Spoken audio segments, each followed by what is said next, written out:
راہوے المتوفا 238 ہجری جو امام بخاری کے استاد ہیں، ان کا قول ابن جوزی نے نقل کیا کہ حضرت معاویہ کی فضیلت میں صحابیت کے سوا کوئی بھی چیز ثابت نہیں ہے۔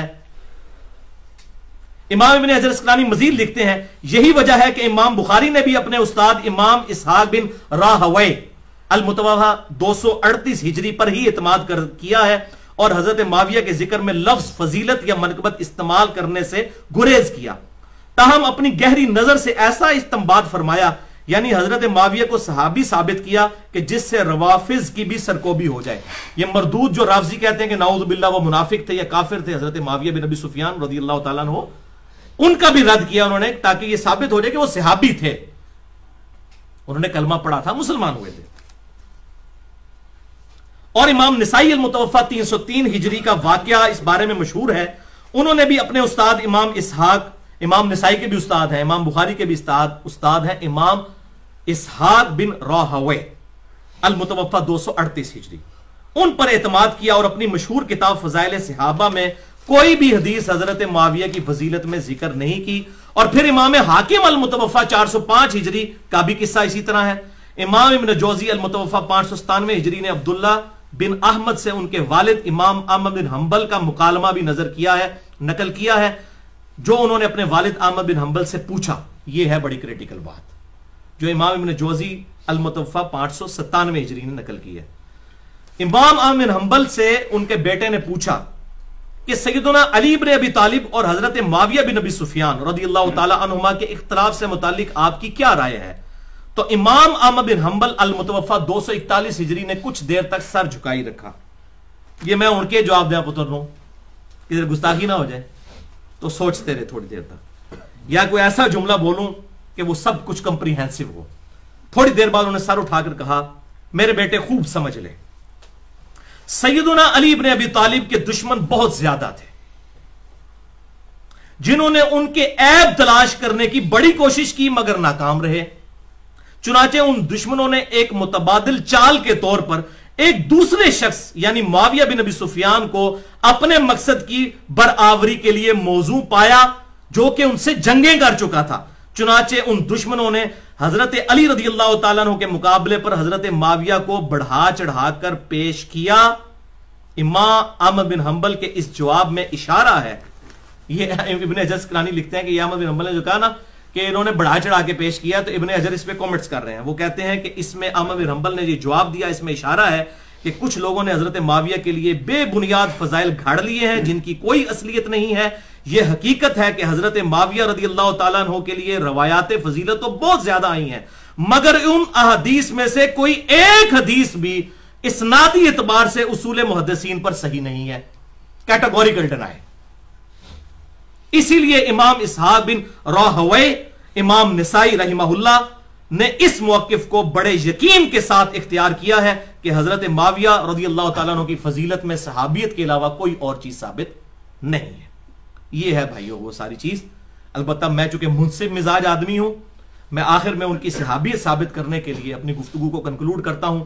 صحیح مسلم کی وہ جو تیسری حدیث میں نے بیان کرنی تھی، انٹرنیشنل نمبر کے مطابق 6857 ہے، مشکات میں بھی موجود ہے 2278، جو مسند احمد میں بھی ہے، اور اکثر یہ القادری صاحب اسے وہ میلاد کی محفل کے ثبوت میں یہ حدیث پیش کر رہے ہوتے ہیں، صحیح مسلم اور مسند احمد کی۔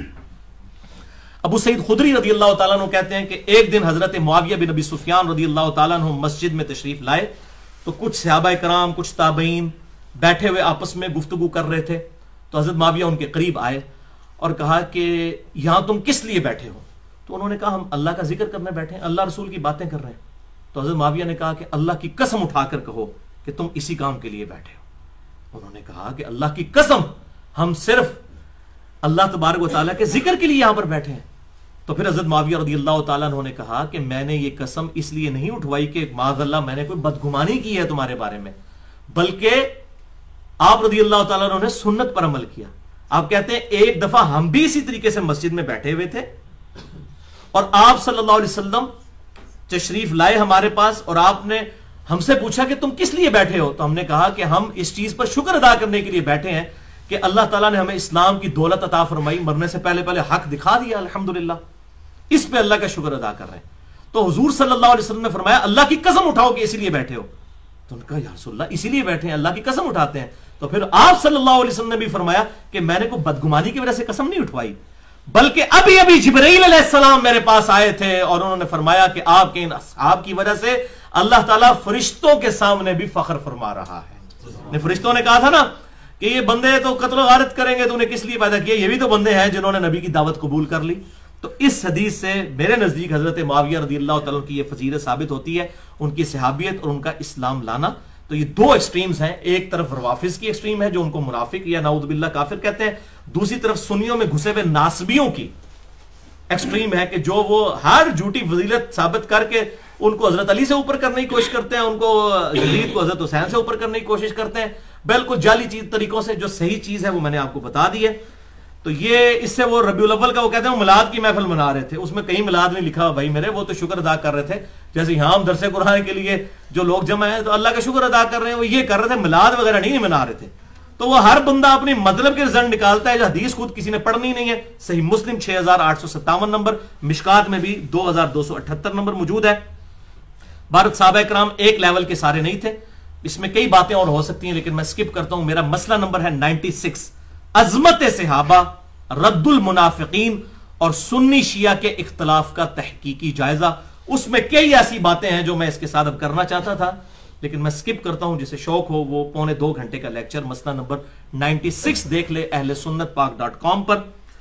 اور اینڈ پہ میں وہ دعا کرتا ہوں جو قرآن حکیم میں سورۃ الحشر کی آیت نمبر 10 میں ہمیں اللہ تعالیٰ نے سکھائی ہے کہ جو ایمان والے لوگ ہیں وہ اپنے سے پہلے جو ایمان والے لوگ گزر چکے ان کے لیے کن الفاظ میں دعا کرتے ہیں. اعوذ باللہ من الشیطان الرجیم, بسم اللہ الرحمن الرحیم, ربنا اغفر لنا ولاخواننا الذین سبقونا بالایمان.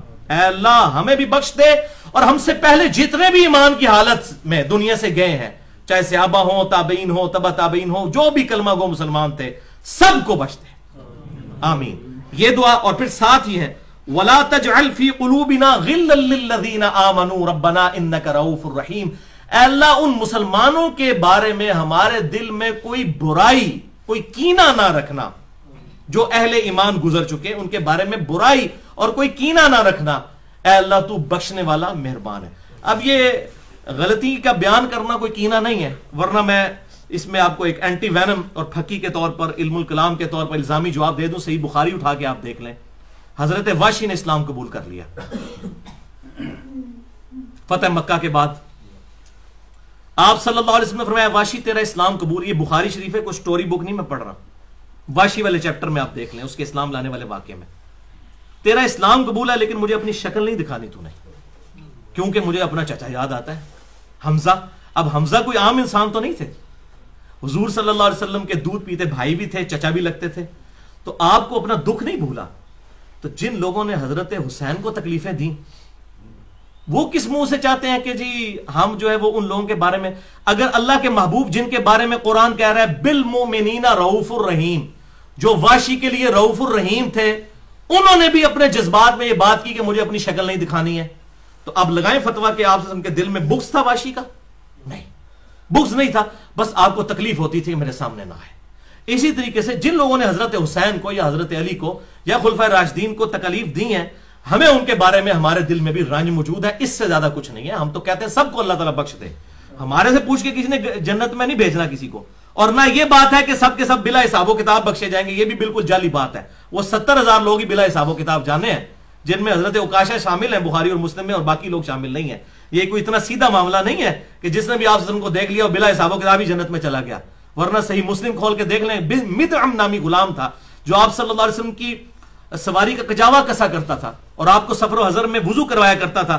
خیبر کے موقع پر اسے نامعلوم تیر لگا اور وہ شہید ہو گیا. صحابہ نے کہا تو سیدھا جنتی ہے, اسی بھی یہی کہنا سی. آپ فرمایا تم جنت کی بشارت دے رہے ہو, جبکہ اس نے خیبر کے مال غنیمت میں سے ایک چادر چوری کی تھی اور میں دیکھ رہا ہوں کہ آگ کی پناہ کے اس پہ ڈال دی گئی ہے. ایک چادر کو اللہ نے اتنا سیریس لے لیا, اور حضور صلی اللہ علیہ وسلم کی خدمت کرنے والا وہ صحابی تھا. جب اللہ تعالیٰ پکڑنے پہ آئے تو وہ کسی کو چھوٹی سی بات پہ بھی پکڑ سکتا ہے. ہم کسی کو جنت کی گارنٹیاں نہیں مان سکتے. ہم یہ کہتے ہیں کہ ہر کلمہ گو انشاءاللہ ایک نہ ایک دن جنت میں جائے گا, بس اس سے زیادہ ہم نہیں کہتے. یا وہ جو لوگ جن کو بائی نیم جنت کی بشارت دی گئی ہے, عشرہ مبشرہ ہوں یا اصحاب شجرہ ہوں یا اصحاب بدر ہوں, ان کا معاملہ الگ ہے. باقی بڑا سینسٹیو ایشو ہے، اتنا سیدھا معاملہ نہیں ہے. اسی لیے میں نے آپ کو لیکچر کا حوالہ دے دیا. میں نے کہا کچھ باتیں میں نہیں اب کرنا چاہتا ورنہ ٹائم بہت لگ جائے گا. مسئلہ نمبر 96، عظمت صحابہ، رد المنافقین اور سنی شیعہ کے اختلاف کا تحقیقی جائزہ، اہل سنت پاک.com پر. اللہ تعالیٰ سے دعا ہے جو حق بات میں نے کہی اللہ تعالیٰ ہمارے دلوں میں راسخ فرمائے. اگر جذبات میں میرے منہ سے کوئی غلط بات نکل گئی تو اللہ تعالیٰ ہمارے دلوں سے محو کر دے. ہمیں کتاب و سنت کی تعلیمات پر عمل کرتے ہوئے، اجماع کو حجت مانتے ہوئے دوسرے بھائیوں تک پہنچانے کی توفیق عطا فرمائے. سبحانک اللہم و بحمدک، اشہد ان لا الہ الا انت، استغفرک و اتوب الیک، وما علینا الا البلاغ المبین.